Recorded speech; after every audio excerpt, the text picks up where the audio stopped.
Outlander fans, prepare yourselves for the most shocking revelation yet. Could Faith, Jamie and Claire's lost daughter, really be alive?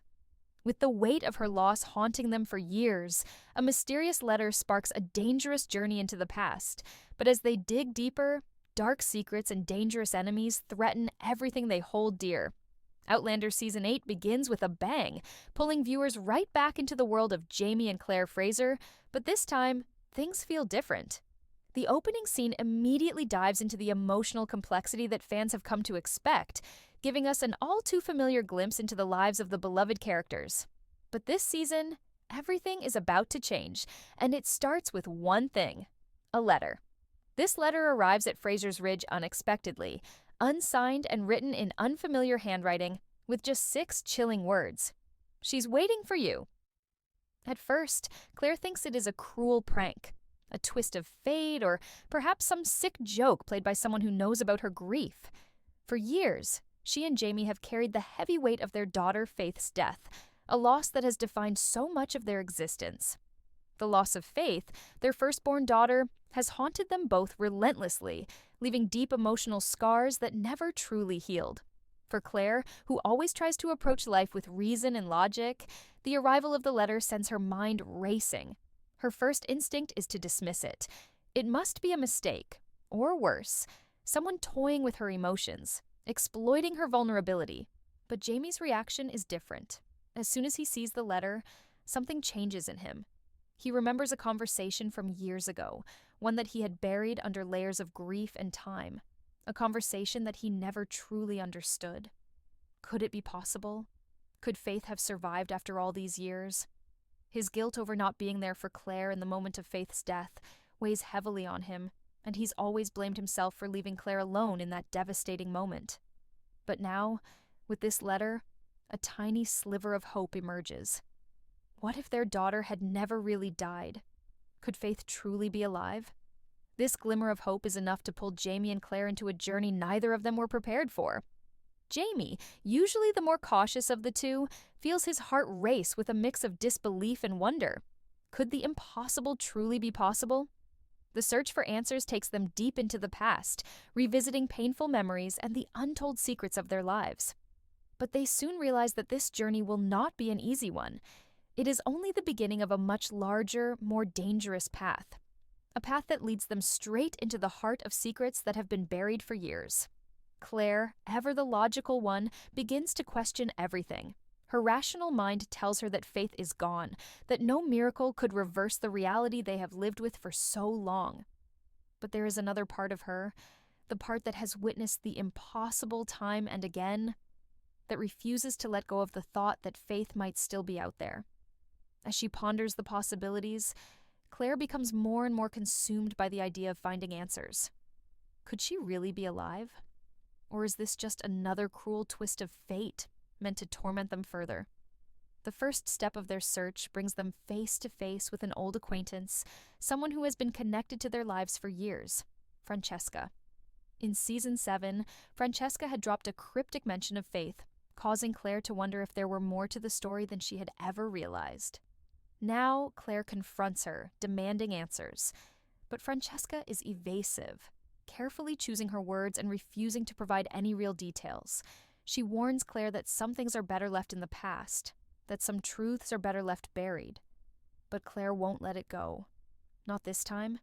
If there is even the smallest chance that Faith is out there, whether in this time or another, Claire must know the truth. There is no turning back now. As Claire presses Francesca for more information, she realizes that she's getting closer to something. But she doesn't know what. Francesca's cryptic responses hint at something much deeper, something dangerous. Every answer only leads to more questions. As they dig into the past, Claire and Jamie soon realize they've uncovered a dangerous web of secrets that stretches much further than they ever anticipated.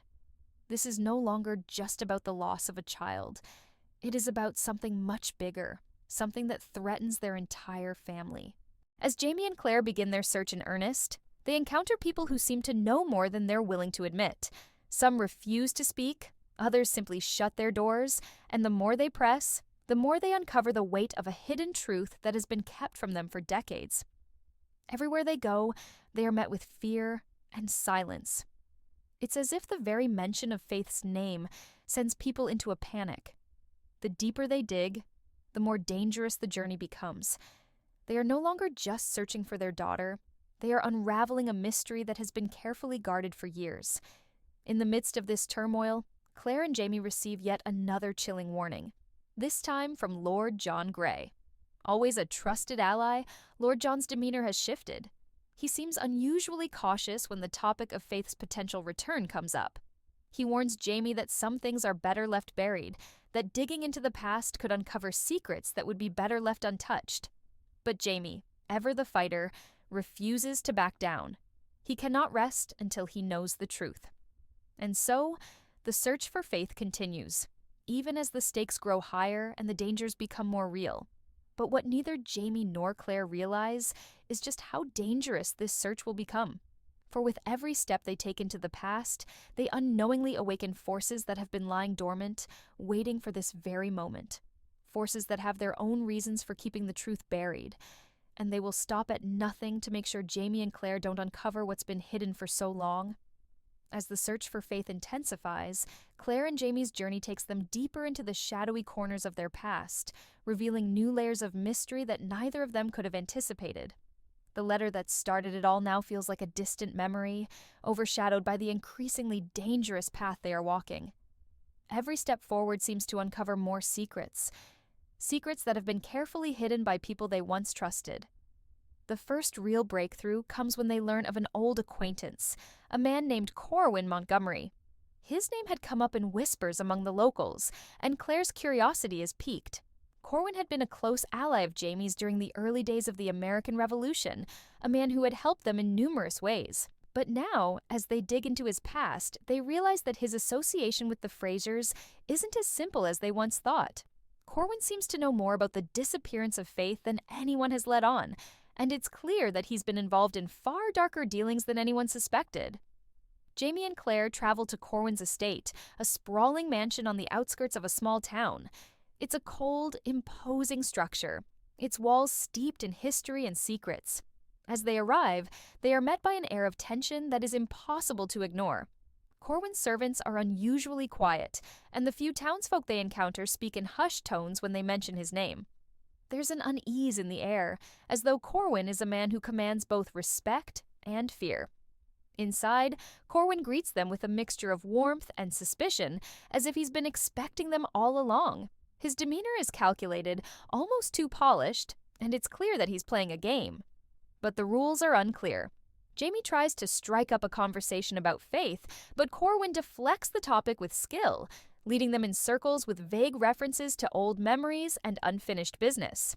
It's clear that Corwin knows something, but getting him to reveal the truth is like pulling teeth. The deeper Jamie and Claire press, the more elusive Corwin becomes. At times, he almost seems to enjoy the cat-and-mouse nature of their interactions, as though testing their patience and resolve. But Corwin's facade begins to crack when Claire makes an unexpected discovery. While exploring the mansion, she stumbles upon a hidden room, tucked away behind a false wall in one of the corridors. The room is dusty and filled with old books, documents, and artifacts from a time long past. As Claire sifts through the papers, she finds something that takes her breath away. A journal belonging to none other than Faith herself.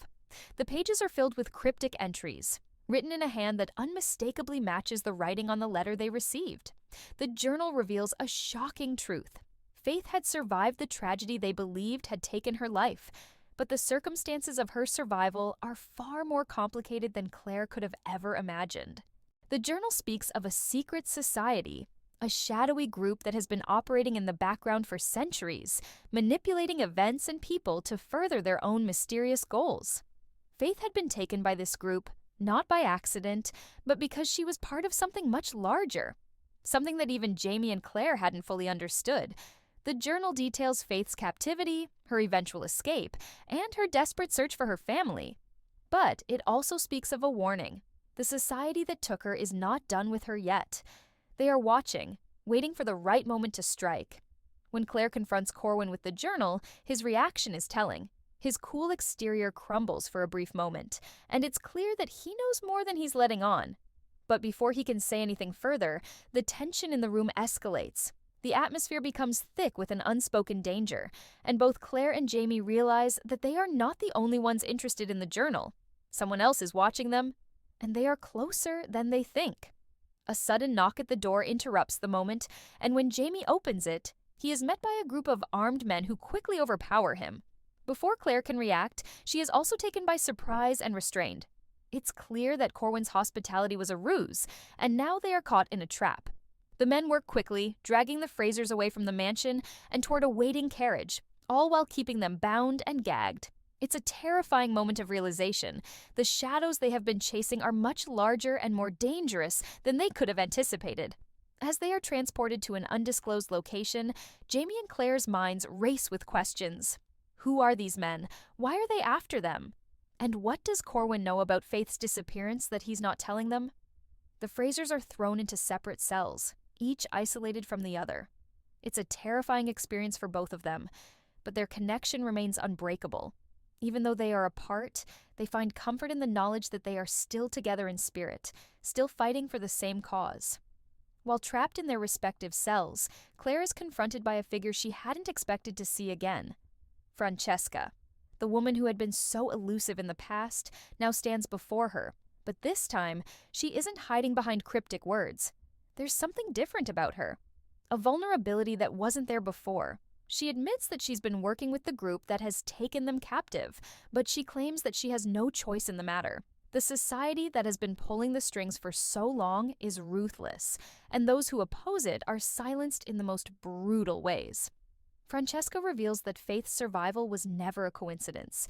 It wasn't simply about saving her, it was about using her for something much larger. Faith was born into a lineage of power, a bloodline that held the key to a dangerous secret, one that could change the course of history. The society had kept Faith hidden to protect this secret, but now that she was out in the world again, the stakes were higher than ever. The Frasers had unknowingly become a part of something far bigger than themselves, and now they had to decide whether they would continue their search for Faith or walk away before it was too late. Back in his cell, Jamie is left to grapple with the gravity of the situation. He knows that he can't walk away from this. The possibility that Faith could still be alive, that she could be out there waiting for them, is too much to ignore. He refuses to give up on her, no matter the cost. But with every new revelation, it becomes clearer that the dangers they face are unlike anything they have encountered before. And the game they are playing is not one that they can win easily. The walls close in around them, but Jamie and Claire's resolve remains unbroken. Together, they will face whatever darkness lies ahead. Their love, their shared history, and their unyielding determination to uncover the truth will be their greatest weapons as they continue their dangerous journey into the unknown. As the darkness deepens, the Frasers' path becomes even more perilous. Bound and separated, Jamie and Claire are each left to wrestle with their own demons, though their minds are consumed by the same thoughts. Faith, the journal, Corwin, and most importantly, the society that has manipulated their lives in ways they had never before imagined. Their bodies may be confined to prison cells, but their hearts and minds are free, still clinging to the belief that they can break through the web of lies that has surrounded them for so long. Inside her prison cell, Claire feels a growing sense of dread, not just for herself, but for the future.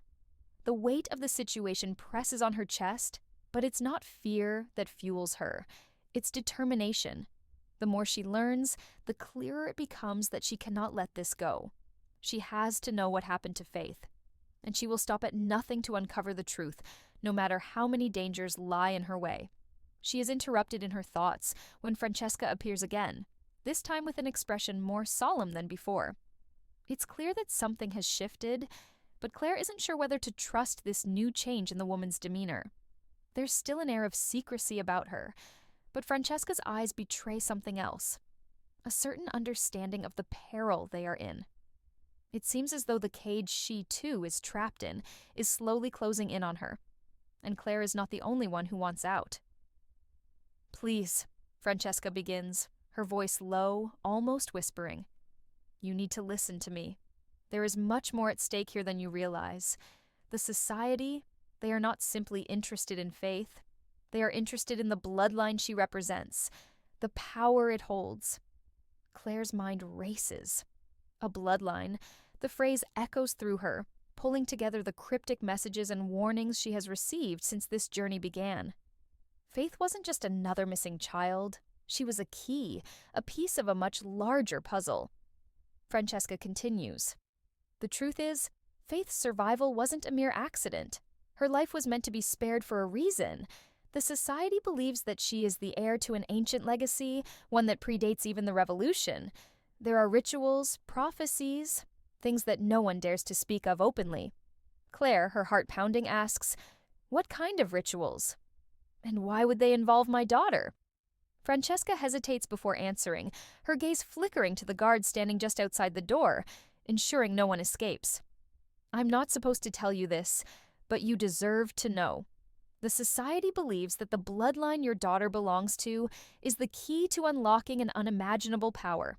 A power that could reshape the very world we live in. You've heard of the ancient relics, haven't you? The ones that have been hidden away for centuries? They are connected to this bloodline.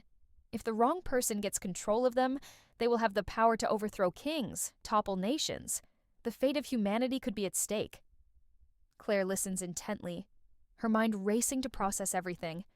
She had always known that Faith was special, that her daughter's existence carried some kind of weight, but she had never imagined it could be something like this. She wanted to push further, to demand more answers, but the walls are closing in faster than she can ask questions. Francesca looks over her shoulder again, her face pale as though she is being watched, then lowers her voice even further. "If they find Faith," she says, her voice trembling, "they will use her to unlock the relics. The society has been searching for centuries, and they're closer than ever. They have people in high places, people who would sell their souls for the power those relics represent. Your daughter isn't just a victim, she's the key."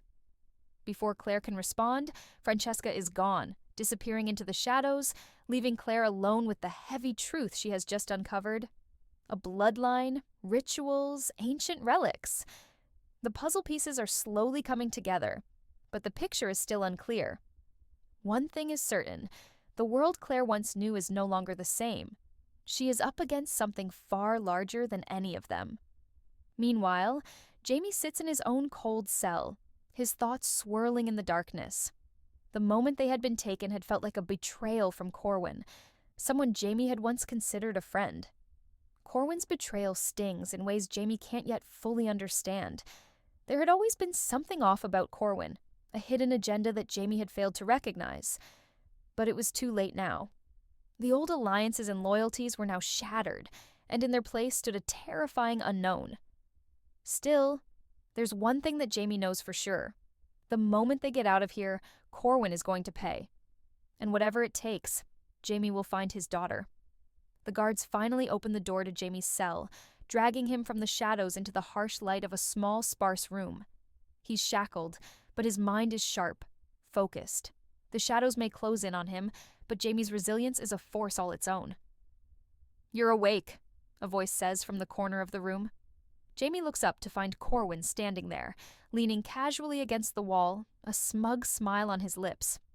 "You were always too curious for your own good, Jamie," Corwin muses, his tone dripping with amusement. "I had hoped that by now you would have learned to mind your own business, but clearly you can't resist the lure of mystery." Jamie's heart skips a beat at Corwin's words. "What's happened to Faith?" he demands, his voice low but filled with fury. "Where is she? What are you planning to do with her?" Corwin smirks, the expression sending a chill down Jamie's spine. So you finally realize what's at stake, don't you? It's too late to turn back now. The pieces are already in motion." Jamie steps forward, ignoring the guards who try to stop him. "You have no idea what you're dealing with, Corwin. You think you can control this, but you can't. I'll stop you. Whatever it takes." Corwin doesn't flinch. Instead, he steps closer to Jamie, his eyes cold and calculating. "You're too late. It was never about control. This is something bigger than you or I. The bloodline has already chosen. Faith will lead us to the relics. It's already begun." The weight of Corwin's words hits Jamie like a blow to the chest. Faith was more than just a child to him now. She was the key to something that could shift the balance of the world. And the people who had been searching for her were not just after revenge or power, they were after something much darker. As the guards lead Jamie away once more, he knows the battle is far from over. His heart burns with the need to protect his family. But now, the fight has expanded beyond personal vengeance. It's a fight for the fate of the world, a fight that he and Claire will face together. The silence in the prison cell is deafening. Time seems to stretch, a cruel loop of fleeting moments that only deepen the sense of dread hanging in the air. Claire's thoughts swirl around the truth she has uncovered, her mind struggling to make sense of it all. She grips the cold stone walls for support, her fingers tingling from the chill. But there's nothing cold about the fury inside her. Faith isn't just missing, she's part of something much larger than Claire had imagined. A bloodline, relics, and a society willing to destroy everything for power. Claire's stomach twists. It had been Corwin's betrayal that set everything into motion. She still can't wrap her head around the fact that the person she had trusted the most was now standing on the opposite side, orchestrating the unraveling of their lives. And yet, despite the horror of it all, Claire is more determined than ever.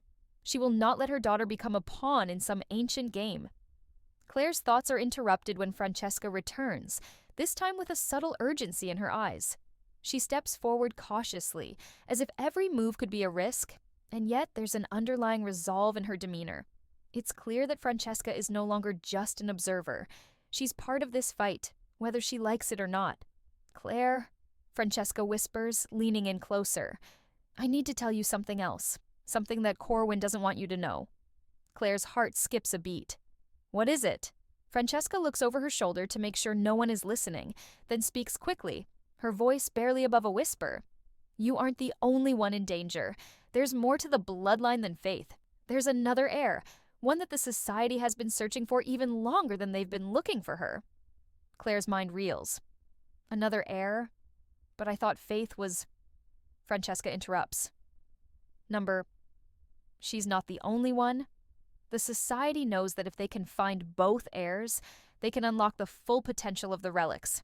They've been keeping track of your family's lineage for generations, and now they're closing in on all of you. You need to understand, Claire. They are using you, and they will stop at nothing to get what they want." A chill runs down Claire's spine. "What do you mean?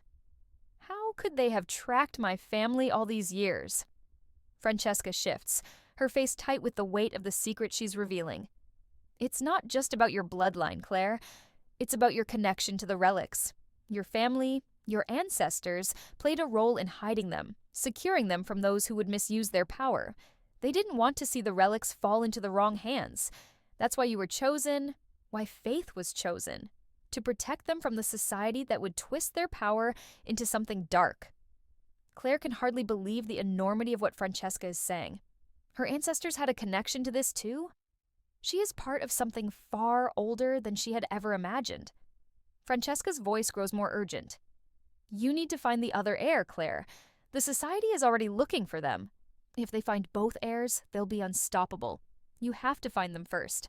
I can help you, but you must act quickly. The longer you wait, the harder it will be."